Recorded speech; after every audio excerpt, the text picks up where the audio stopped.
The Hugo Awards have been the flagship honor in sci-fi since the 1950s when they were established.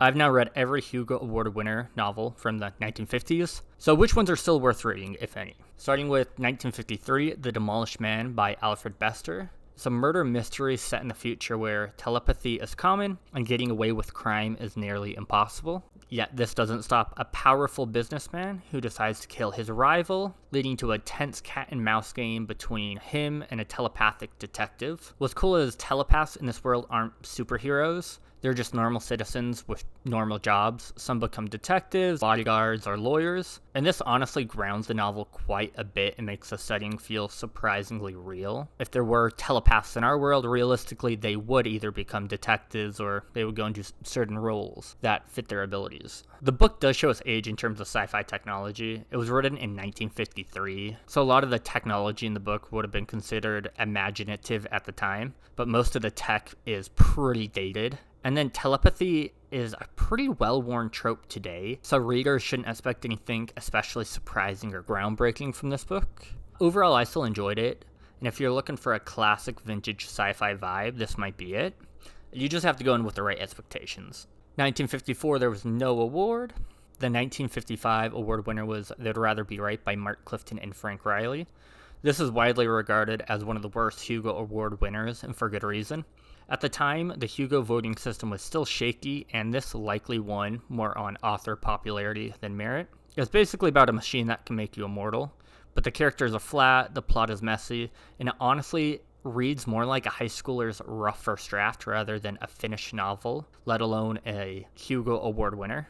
So don't bother reading this, it's just badly written.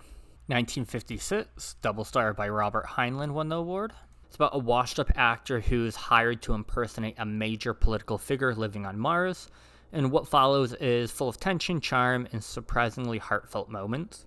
Heinlein wrote a ton of juvenile-focused works before diving into his more controversial, mature stuff, so his big hits like Starship Troopers, Stranger in a Strange Land can feel a bit smug. This book, though, it's pure, pulpy, old-school, juvenile sci-fi fun. I enjoyed it far more than I expected. The sci-fi elements hold up decently well, but what really drives the story are the characters. The main character, Lorenzo Smith, is just a very likable character, and as you're reading it, you start to cheer for him more and more. Some of the interactions between the characters do feel a little dated, as it is Heinlein, and it is written in the 50s. It's a pretty readable book that doesn't have any, I would say, controversial moments that a lot of Heinlein's more famous works are known for. But it is a bit more juvenile, and it feels like it was written for teens. 1957, there was no award given for Best Novel. 1958, The Big Time by Fritz Leiber won. The general plot, there's a massive time war raging between two factions, the Spiders and the Snakes. The story zeroes in on a small group of soldiers stuck in a safe zone, all suspecting there's a spy among them. The whole novel happens in one location and is almost entirely driven by dialogue. I really wanted to like it, and there's some interesting themes, but the execution just doesn't land.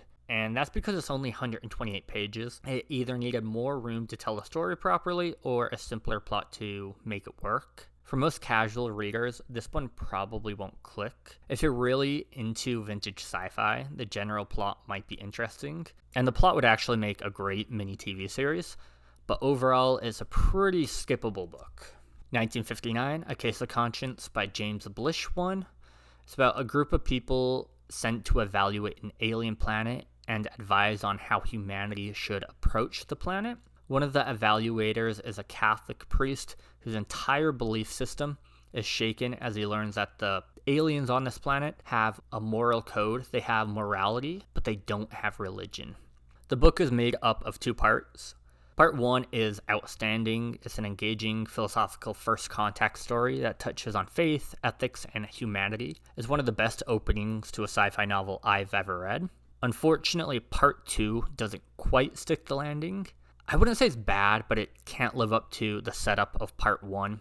It's messier and less focused. It does feel ambitious and does what sci-fi should do, which is it poses a big question. Where does morality come from? And it tries to build a world to explore possible answers. So how do they stack up compared to each other? The Big Time and The Rather Be Right, both are skippable. One is too thin, the other is just badly written. Double Star and The Demolished Man are enjoyable. Double Star leans a bit more juvenile, feels like a classic sci-fi adventure for teens. The Demolished Man is a bit more mature and feels a little bit more polished, which is why I enjoyed it a bit more.